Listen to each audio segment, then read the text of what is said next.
ശബരിമല യുവതീ പ്രവേശന വിഷയത്തിലടക്കം 9-അംഗ ഭരണഘടനാ ബെഞ്ച് രൂപീകരിക്കുന്നതിനുള്ള സാധ്യത പരിശോധിക്കുന്നതായി ചീഫ് ജസ്റ്റിസ് സൂര്യകാന്ത്. മതസ്വാതന്ത്ര്യവും സ്ത്രീ അവകാശങ്ങളും സംബന്ധിച്ച വിഷയങ്ങളാണ് 9-അംഗ ബെഞ്ചിന്റെ പരിഗണനയിൽ ഉള്ളത്. ഒരു ഇംഗ്ലീഷ് ദിനപത്രത്തിന് നൽകിയ അഭിമുഖത്തിലാണ് ഇക്കാര്യം വ്യക്തമാക്കിയത്. ശബരിമലയിലെ യുവതീ പ്രവേശനവുമായി ബന്ധപ്പെട്ട നിയമപ്രശ്നങ്ങൾ പരിഹരിക്കാൻ 9-അംഗ ഭരണഘടനാ ബെഞ്ച് രൂപീകരിക്കാൻ ഒരുങ്ങുകയാണ് ചീഫ് ജസ്റ്റിസ് സൂര്യകാന്ത്. സ്ത്രീകൾക്ക് ശബരിമലയിൽ പ്രവേശനം നൽകുന്ന 2018 ഭരണഘടനാ ബെഞ്ചിന്റെ വിധി പുനഃപരിശോധിക്കുകയാണ് ലക്ഷ്യം.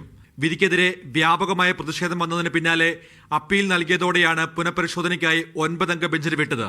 എന്നാൽ ജഡ്ജിമാരുടെ വിരമിക്കലും കോവിഡും കാരണം അപ്പീൽ ഇതുവരെയും പരിഗണിച്ചിരുന്നില്ല. 6 വർഷങ്ങൾക്കിപ്പുറമാണ് 2018 വിധി പുനഃപരിശോധിക്കാൻ ഒരുങ്ങുന്നത്. വിഷയത്തിൽ വിപുലമായ ഭരണഘടനാ ബെഞ്ച് രൂപീകരിക്കുമെന്ന് chief justice Surya Kant Times of ഇന്ത്യക്ക് നൽകിയ അഭിമുഖത്തിൽ വ്യക്തമാക്കുന്നു. മതസ്വാതന്ത്ര്യം, സ്ത്രീകളുടെ അവകാശങ്ങൾ എന്നിവയുമായി ബന്ധപ്പെട്ട നിർണായകമായ ചോദ്യങ്ങൾ ഈ ബെഞ്ച് പരിശോധിക്കും. മീഡിയ 1, ഡൽഹി.